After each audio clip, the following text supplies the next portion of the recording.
Financial background എല്ലാം നോക്കും. പക്ഷെ അതൊന്നും നോക്കാതെ തന്നെ എല്ലാ തരത്തിലുള്ള കുട്ടികളെയും ഇവർ പരിഗണിച്ചതിൽ എനിക്കത് ഭയങ്കര ഇംപ്രസ്ഡ് ആയിട്ട് തോന്നി. അതൊരു സംഭവമായിട്ട് എനിക്ക് തോന്നുന്നു.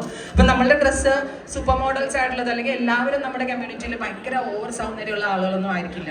ചിലർക്ക് പറഞ്ഞ കണക്കിന് ഉയരം കുറഞ്ഞ കുട്ടികൾ, മീഡിയം കളറുള്ളവർ, പൊക്കം കുറഞ്ഞവർ കൂടി എല്ലാവരും ഉണ്ടാവും. അപ്പം എല്ലാ തരത്തിലും നമ്മളിൽ ഒരാളായിട്ട് ഇവരെ കാണാൻ പറ്റും.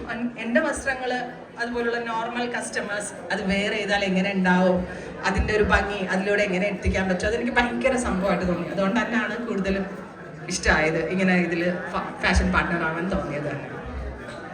ആൻഡ് എന്തെങ്കിലും അത് തന്നെ മിക്ക കുട്ടികളും ഫസ്റ്റ് ടൈം ആണ് വരുന്നതെന്ന് പറഞ്ഞു. ആദ്യം ഞങ്ങളുടെ ഒരു ലെഹങ്ക ഷൂട്ട് ഉണ്ടായിരുന്നു. അപ്പോൾ ഇവിടെ എൻ്റെ മാനേജേഴ്സാണ് അവിടെ പോയിട്ട് അവർ ഇമേജസ് കാണിച്ചപ്പോൾ തന്നെ ഞാൻ പറഞ്ഞു, എന്ത് കോൺഫിഡൻസ് കുട്ടികൾക്ക്, പ്രത്യേകിച്ച് ഈ ന്യൂ ജനറേഷൻ എന്ന് പറഞ്ഞാൽ നമ്മളൊന്നും ജനിച്ചു വളർന്ന കാലമല്ല. അപ്പോൾ ഞാൻ അവരോട് പറയുകയും ചെയ്തു, പ്രൊഫഷണൽ മോഡൽസ് ആണോ എന്ന് തോന്നിപ്പോയി. കാരണം അത്രയും കോൺഫിഡൻ്റ് ആയിട്ടാണ് ഫോട്ടോസിനൊക്കെ അവർ പോസ്റ്റ് ചെയ്തത്. നമ്മൾ ആദ്യമായിട്ട്, ഇപ്പം പലരും ആദ്യമായിട്ടാണ് ഇറങ്ങുന്നതെന്ന് പറഞ്ഞെങ്കിലും അന്ന് ആ ഷോയ്ക്ക് കുട്ടികളുടെ ഫോട്ടോസ് കണ്ടപ്പോൾ തന്നെ എനിക്ക്, അതുപോലെ തന്നെ നല്ല മിടുക്കി കുട്ടികളാണ്, എല്ലാം നല്ല സ്മാർട്ടായിട്ടുള്ള കുട്ടികൾ. അവർക്ക് കോൺഫിഡൻസ് ഉണ്ടായല്ലോ, അവർക്ക് വരണം പാർട്ടിസിപ്പേറ്റ് ചെയ്യണം എന്നൊക്കെ. അപ്പം ഞങ്ങളുടെയൊക്കെ കാലത്ത് ചിന്തിക്കാൻ പോലും പറ്റാത്തൊരു കാര്യമായിരുന്നു സാധാരണ ഒരാൾക്ക് ഇതുപോലുള്ള സൗന്ദര്യം മത്സരത്തിൽ, അല്ലെങ്കിൽ എന്താ പറയുക, ഇതുപോലെ റാം ഷോ ഒക്കെ ഞങ്ങളുടെയൊക്കെ കാലത്ത് ചിന്തിക്കാൻ പോലും പറ്റത്തില്ല. ഇപ്പം അതിന് ഏതൊരാൾക്കും ആക്സസിബിൾ ആയി, അവരുടെ ആഗ്രഹങ്ങൾക്കനുസരിച്ച് വരാൻ പറ്റി. ഭയങ്കര സന്തോഷം. ഇതിന് മുൻപേ എടുത്ത അർച്ചന ആൻറ്റിയും ഭയങ്കര സംഭവമാണ് നിങ്ങൾ.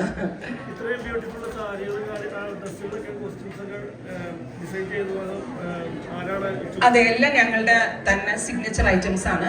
ഇഹയുടെ തന്നെ ലൂംസിൽ ഇപ്പൊ പലത് കൂടുതൽ നമ്മൾ ഫോക്കസ്, ഇത് ഞാൻ പറഞ്ഞില്ലേ കൂടുതൽ സംഭവങ്ങൾ ചെയ്യണം എന്നുണ്ടായിരുന്നു. ഭയങ്കര ഷോർട്ട് പീരീഡ് ആയിരുന്നു, ഒരു 10 ദിവസത്തിനകം ഞങ്ങൾ ഇത് സെറ്റ് ചെയ്ത്. അർച്ചന വന്നതും അത് തന്നെ ആയിരുന്നു. അപ്പോൾ ഈ മിസ് സൗത്ത് ഇന്ത്യ 2025 ഒരു ഫാഷൻ പാർട്ട്ണർ ആകാൻ ഇഹ ഡിസൈൻസിനും എൻ്റെ ടീമിനും പറ്റിയതിൽ വളരെയധികം സന്തോഷം.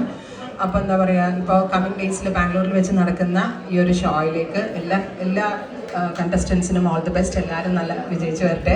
ആൻഡ് ഞങ്ങളുടെ ഏറ്റവും ലേറ്റസ്റ്റ് ആയിട്ടുള്ള വെഡിങ് കളക്ഷൻസ്, ഈയുടെ അപ്കമിങ് വെഡിങ് സീസണിലേക്ക് നമ്മൾ ഉദ്ദേശിച്ചിരിക്കുന്ന എല്ലാ കളക്ഷൻസും ഈ സുന്ദരികളിലൂടെ എനിക്ക് പ്രദർശിപ്പിക്കാൻ പറ്റിയതിൽ വളരെയധികം സന്തോഷം. So thank you all. Thank you.